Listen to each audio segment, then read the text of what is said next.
Ça, c'est un rôle, alors ça dépend si on est dans la COP ou si on est dans la vie de tous les jours. On va faire deux blocs.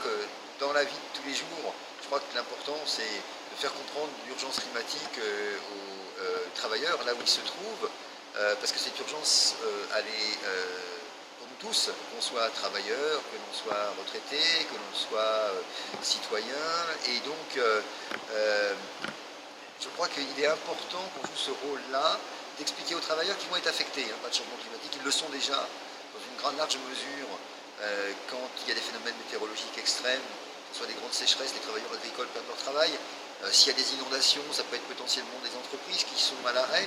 Et donc tout ça, ça fait qu'il y a une réalité du changement climatique et du réchauffement global qui affecte les travailleurs. Et donc au quotidien, on a à affronter cette réalité-là, et là je parle du niveau planétaire, parce que les réalités sont différentes d'un pays à un autre, d'une région du globe à un autre, mais en même temps on a à avancer sur la mutation vers une économie sobre en carbone, et on sait que ça aura des conséquences sur le tissu productif, le tissu industriel, de production, de redistribution, bref, il y a toute une économie à revisiter, et là, de ce point de vue, c'est particulier.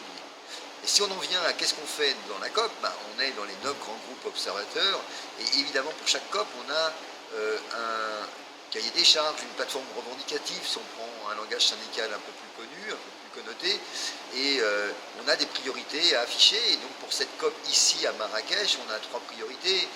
On en a une autour de l'exigence de rehausser l'ambition de réduction des émissions de gaz à effet de serre. On veut que les pays avancent au-delà de ce qu'ils ont mis sur la table l'année dernière à Paris dans le cadre des INDCs, pour reprendre une terminologie très francophone. On a une deuxième priorité sur les finances. Il faut que ce fonds vert pour le climat soit véritablement à 100 milliards et très vite, et avec une exigence pour qu'on arrive à un équilibre entre l'adaptation et l'atténuation, ce qui est loin d'être le cas aujourd'hui. Et puis on a notre exigence, notre demande d'une transition juste pour les travailleurs, qui est dans l'accord de Paris, dans le préambule, mais qui, lors de la mise en œuvre, doit véritablement être très présent. Voilà un peu pour ce qui est syndicat et climat.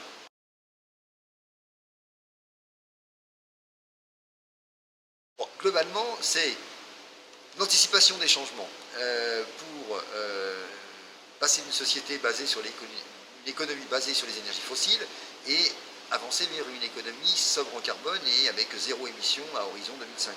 C'est ça que ça veut dire, anticiper les changements, et donc ça veut dire garantir le travail décent, ça veut dire également garantir la protection sociale, ça veut dire garantir la formation, ça veut dire garantir les droits, ça veut dire tout ça. Ça veut dire que en même temps qu'on va être dans un bouleversement profond et qui va affecter les travailleurs, certains vont perdre leur boulot. C'est ça que ça veut dire très concrètement.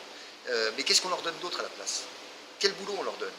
Et la question n'est pas de dire on ne va pas faire ce qu'il faut parce qu'il y a des pertes d'emploi. C'est il faut faire ce qu'il faut, il y aura des pertes d'emploi, mais il faut qu'on les anticipe parce qu'il faut qu'on puisse donner un nouveau boulot aux personnes qui vont les perdre leur boulot. Je crois que c'est ça qui est un enjeu majeur, et la transition juste, c'est ça. C'est vraiment cette exigence que dans ce qui va être mis en œuvre, les travailleurs ne soient pas les oubliés, que ce ne soit pas uniquement les entreprises qui orientent leurs investissements dans le bon sens, et il faut qu'elles le fassent, et puis nous qui comptons un peu les points et qui comptons surtout les morts, et ça c'est pas possible. Donc il faut qu'on soit associé à cette transition, et c'est ça la transition juste, mais pas contre les États. Il faut qu'on avance avec les États, c'est-à-dire qu'on a besoin de la force publique pour orienter un certain nombre d'investissements, pour prendre un certain nombre de décisions majeures sur des plans de développement, sur des réductions d'émissions. Bref, on a besoin de tout le monde. Il y a ceux qui vont agir, il y a ceux qui vont faire les cadres, et je crois que c'est tout ça dont on a besoin. Mais surtout pas opposer les uns aux autres.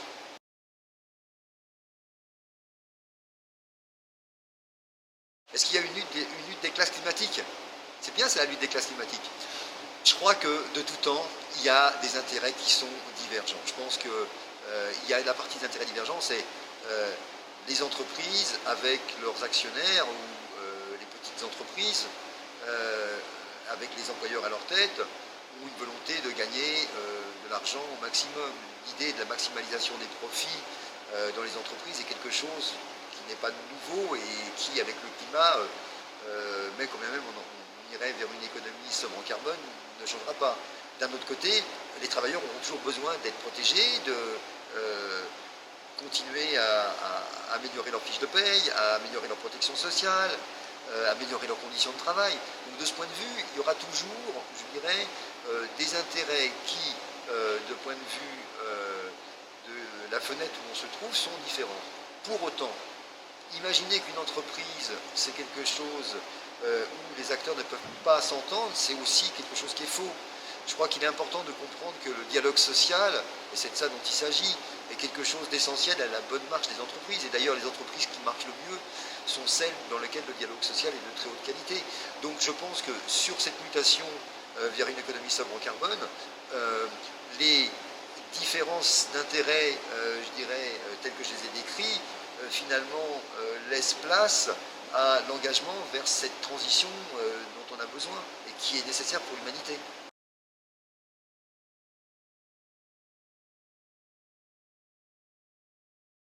Donc je crois que ce qui est important, c'est de comprendre que, eu égard aux intérêts extrêmement divergents, entre les pays qui sont parfois producteurs de pétrole et dont c'est la seule ressource économique, entre ceux qui sont dans des situations par exemple comme les petits États insulaires, qui voient le niveau des océans qui augmente, ou des pays très riches, pour qui l'atténuation, ça veut dire repenser très profondément le tissu productif.